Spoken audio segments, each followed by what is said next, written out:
दुनिया में इस बात की भी चर्चा हो रही है कि परमाणु शक्ति वाला रूस आखिर कीव में कौन सा खेल खेल रहा है। 28 दिन बीत जाने के बाद भी रूस अब तक कीव पर कब्जा क्यों नहीं कर पाया, जबकि रूस की सेना लगातार कीव पर मिसाइल से लेकर तोप के गोले तक दाग रही है।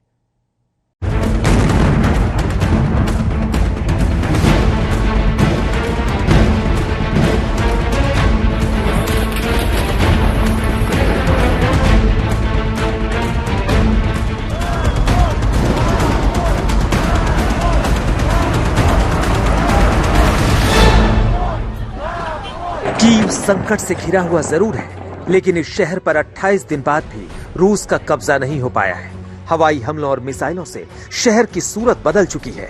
टैंक से निकले गोलों से इमारतें खंडहर हो चुकी हैं।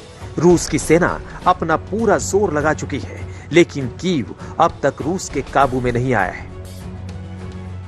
ये कीव का वो मॉल है जो हाल ही में खंडहर में बदल गया है। रूस का मकसद है कि यूक्रेन के लोगों को रोजमर्रा के सामान की सप्लाई करने वाली चेन को तोड़ा जाए। ये मॉल इसी जरूरत को पूरा करता था, लेकिन अब ये सप्लाई चेन पूरी तरह तबाह हो चुकी है। ये माना जा रहा है कि ज्यादातर हमले तोपखाने के हमले थे, मीडियम आर्टी के हमले थे। ये पूर्व दिशा में हुए हैं कीव के, और इनसे ऐसा सुनने में आया है, कोई पुष्टि नहीं हुई है कि बहुत ज्यादा नुकसान हुआ है। एक धुएं का गुबार था पूरे ईस्ट में जो दिखा जा रहा था, जहां से काला धुआं उठ रहा था, जहां ये धमाके हुए हैं।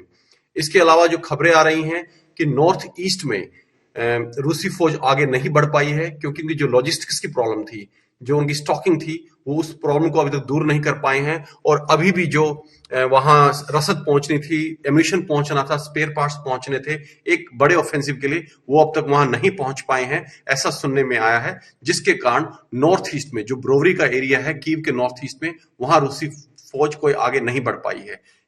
ब्रिटेन के रक्षा मंत्रालय के मुताबिक रूस का पहला मकसद कीव को चारों तरफ से घेरना है, लेकिन यूक्रेन की तैयारी को देखकर अगले कई हफ्तों तक कीव पर कब्जा करना आसान नहीं होगा।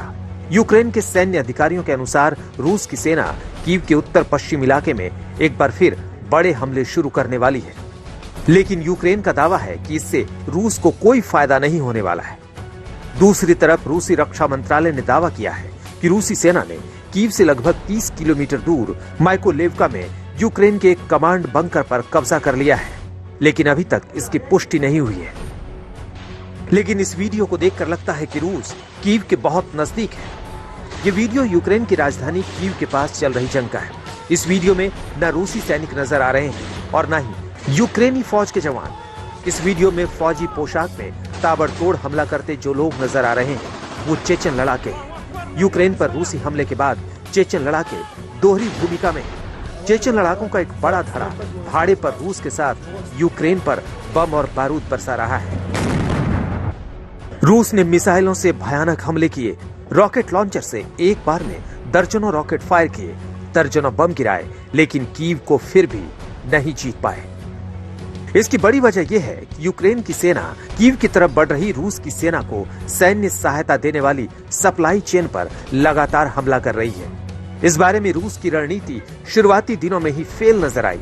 इसके अलावा रूस की मजबूरी ये भी है कि उसे यूक्रेन के नागरिकों को जहां तक हो सके बचाते हुए हमला करना था, लेकिन मौजूदा हालात देखकर लगता है कि कीव पर कब्जे के लिए रूस किसी भी हद तक जा सकता है।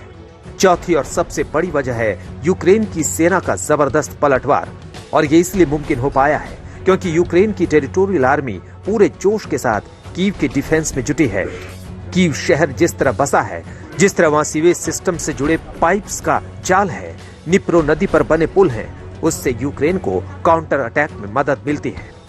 अगर अगले कुछ दिनों में रूस कीव पर कब्जा नहीं कर पाया तो ये तय है कि इस बौखलाहट में पुतिन बड़ी तबाही को ग्रीन सिग्नल दे सकते हैं। अब ये केमिकल वॉर होगा या न्यूक्लियर वॉर, ये आने वाला समय बताएगा।